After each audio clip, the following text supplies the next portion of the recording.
नमस्कार दोस्तों, मेरा नाम है अखिल पाठक और मैं आपके लिए लेके आया हूँ सीएसआर नेट पार्ट ए का एक और इम्पोर्टेंट सेशन जिसमें हम बात करने वाले हैं लास्ट के 10 डेज जो आपके बचे हैं उसमें आपका स्कोर को बूस्ट करने के लिए क्या स्ट्रेटजी होनी चाहिए उस पर हम बात करेंगे।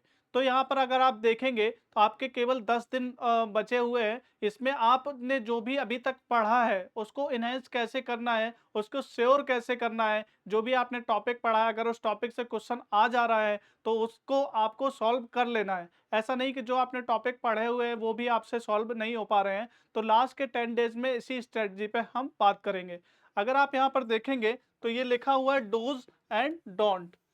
तो इस समय आपके लिए बहुत ज़्यादा इम्पोर्टेंट है कि आपको पता होना चाहिए इस टाइम क्या करना है और क्या नहीं करना है, वो भी बहुत ज़्यादा इम्पोर्टेंट है क्योंकि टाइम बहुत ही कम बचा हुआ है।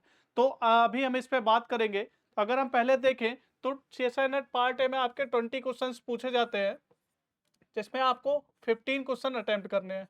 15 क्वेश्चन में अगर हम देखें 2 मार्क्स का एक क्वेश्चन होता है तो 30 मार्क्स का टोटल आपका पार्ट ए आता है। तो 30 मार्क्स बहुत ही इंपॉर्टेंट रहते हैं। अगर आप देखेंगे कुछ स्टूडेंट्स का ऐसे आता है कि सर हमारा सब्जेक्ट वाला पार्ट बहुत अच्छा हो गया लेकिन कुछ नंबर से उनका जेआरएफ रह गया। तो यहाँ पर बहुत ही अच्छे से आप स्कोर कर सकते हैं। बहुत ज़्यादा डिफ़िकल्ट क्वेश्चन नहीं पूछे जाते हैं, थोड़ा-सा आप एफर्ट मारेंगे तो यहाँ पे ईज़िली स्कोर कर सकते हैं। 20-25 प्लस अच्छे से स्कोर कर सकते हैं। स्कोर करने के लिए इस टाइम पे आपको क्या करना है, यहाँ पे मैंने कुछ पॉइंट्स बताए हैं। तो सबसे पहले हमें फ़ोकस करना है प्रीवियस ईयर के क्वेश्चन्स। क्यों हर बार हर कोई कहता है कि पार्ट ए के लिए आपको प्रीवियस ईयर के क्वेश्चंस पे फोकस करना चाहिए। इसलिए क्योंकि शेषार नाइट ने कोई भी सिलेबस नहीं दिया है, कोई भी सिलेबस डिफाइन नहीं किया है। इसलिए हमें प्रीवियस ईयर क्वेश्चन से ही पता चलता है कि क्वेश्चन जो है कहाँ से पूछे जा रहे हैं। हर बार देखोगे कुछ टॉपिक ऐसे हैं कि हर बार उन टॉपिक से क्वेश्चंस आ रहे होते हैं। तो हमें प्रीवियस ईयर के क्वेश्चंस लगाना ज़रूरी है। उससे डिफ़िकल्टी लेवल पे आपको पता चलेगा, टॉपिक्स पता चलेंगे कि मेनली किन-किन टॉपिक्स से आपसे पूछा जा रहा है। तो ये प्रीवियस ईयर के क्वेश्चंस बहुत ही इंपॉर्टेंट है। लास्ट के 6 से 7 साल के प्रीवियस ईयर के क्वेश्चन आपको ज़रूर लगा लेने हैं। नेक्स्ट अगर बात करें तो मॉक टेस्ट। तो आपने प्रीवियस ईयर के क्वेश्चंस लगा लिए, प्रीवियस ईयर क्वेश्चन से आपको पता चल गया किस तरीके के क्वेश्चन आ रहे हैं, उनका डिफ़िकल्टी लेवल क्या है। लेकिन जब तक आप उस तरीके के क्वेश्चंस को प्रैक्टिस नहीं करेंगे, जब तक आपका प्रैक्टिस नहीं करेंगे, वो आपको श्योर नहीं होंगे। आपको पता चल जाएगा कि इस तरीके के क्वेश्चंस आते हैं और यहाँ पे डिफ़िकल्टी लेवल ये रहता है, लेकिन जब आप क्वेश्चन सॉल्व करने जाएँगे एग्ज़ाम में, तो वहाँ पे आपको खुद से बहुत ज़्यादा डिफ़िकल्टी होगी और टाइम भी वहाँ पे जाएगा। इसलिए आपको इस टाइम पे मॉक टेस्ट पे फ़ोकस करना है। जितने ज़्यादा हो सकते हैं मॉक टेस्ट लगाइए, क्वेश्चंस लगाइए, जिससे आपके जो टॉपिक होंगे वो श्योर हो जाएँगे। ठीक है? नेक्स्ट अगर बात करें फॉर्मूला शीट, ये बहुत इंपॉर्टेंट है। जब भी आप प्रीवियस ईयर के क्वेश्चंस कर रहे हैं या मॉक टेस्ट लगा रहे हैं, उनका एनालिसिस करें तो इनको इम्पोर्टेंट फॉर्मूलाज़ की और जो इम्पोर्टेंट कॉन्सेप्ट है उनकी शीट बना लो। 3 से 4 पेज का ही शीट बनेगा आपका, वो अगर आपने बना लिया तो लास्ट टाइम में रिवाइज़ करने में आपके लिए हेल्पफुल हो जाएगा। जस्ट आप कोई फ़ॉर्मूला आपको देखना है, ऐसा नहीं होगा कि आपको बुक खोलनी पड़ रही है, कोई लेक्चर में जाके देखना पड़ रहा है। जस्ट आप वो पेज पलटोगे, आपको तुरंत ही वो मिल जाएगा क्योंकि इस टाइम पे जो टाइम है, बहुत ही इम्पोर्टेंट है, बहुत ही कम है आपके पास। तो जहाँ से भी टाइम बचे, ये फ़ॉर्मूला शीट जो होती है, जो कॉन्सेप्ट वाली शीट होती है, वो आपके लिए लास्ट टाइम में बहुत ज़्यादा हेल्पफुल रहती है। तो ये आपको ज़रूर बनाना है। एंड श्योर टॉपिक, ये क्यों बोला है मैंने?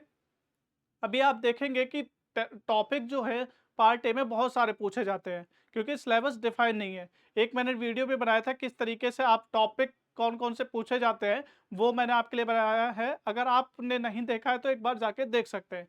तो टॉपिक बहुत सारे हैं। इस टाइम आपके पास 10 दिन बचे हुए, सारे टॉपिक आप कवर नहीं कर सकते।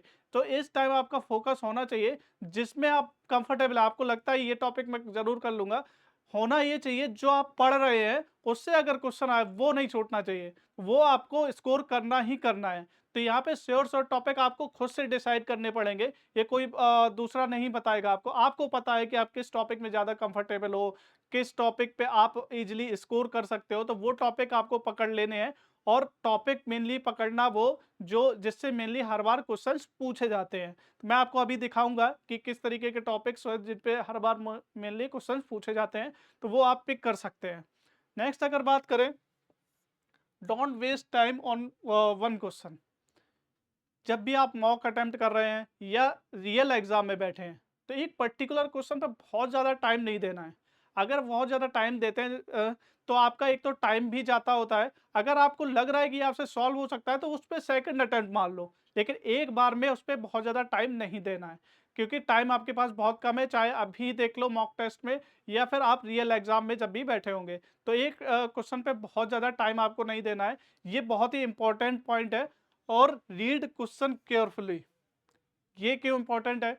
ये इसलिए इंपॉर्टेंट है कि जब आपको क्वेश्चन आ रहा है, अगर आपने क्वेश्चन सही से नहीं पढ़ा उस और थोड़ा-सा भी गलत करके आपने ऑप्शन मार्क कर दिया, तो जो आपका सही हो सकता था, वो रॉन्ग हो जाएगा और माइनस मार्किंग भी है, तो इस वजह से आपका माइनस हो जाएगा। जहाँ आपका +2 हो सकता था, वहाँ माइनस 0.5 हो जाएगा, तो वो बहुत ज़्यादा गलत हो जाएगा। अगर आपको जब भी क्वेश्चन पढ़ रहे हो, बहुत अच्छे से धीरज से पढ़ो और क्वेश्चन जो भी पूछ रहा है, उस तरीके से उसको सॉल्व करने की तरह।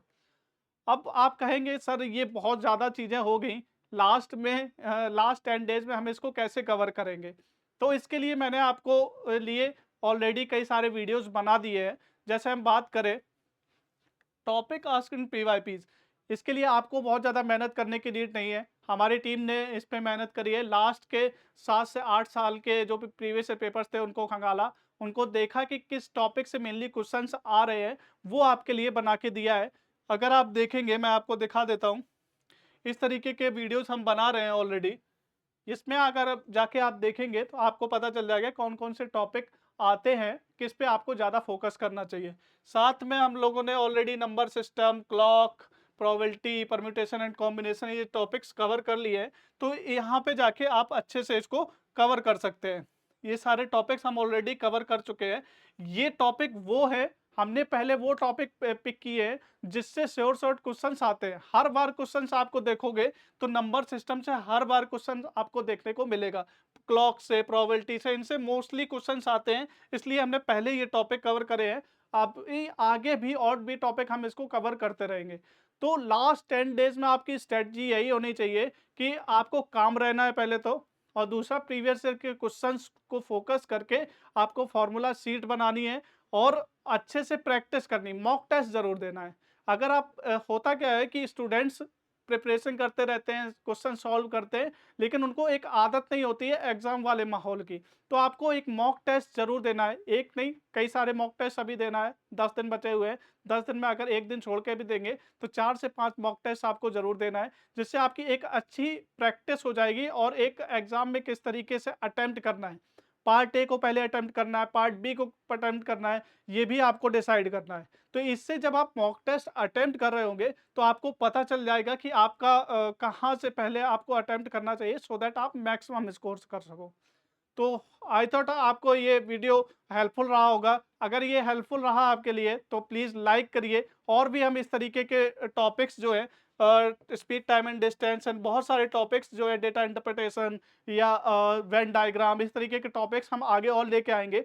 यहाँ से कुछ ही टाइम में जिसने अभी तक नहीं पढ़ा है, वो हमारे वीडियोज़ को देख के अपने जो 2 नंबर या 4 नंबर, 2 या 3 क्वेश्चंस जो भी आ रहे हैं उस टॉपिक से, वो आप पक्के कर सकते हैं।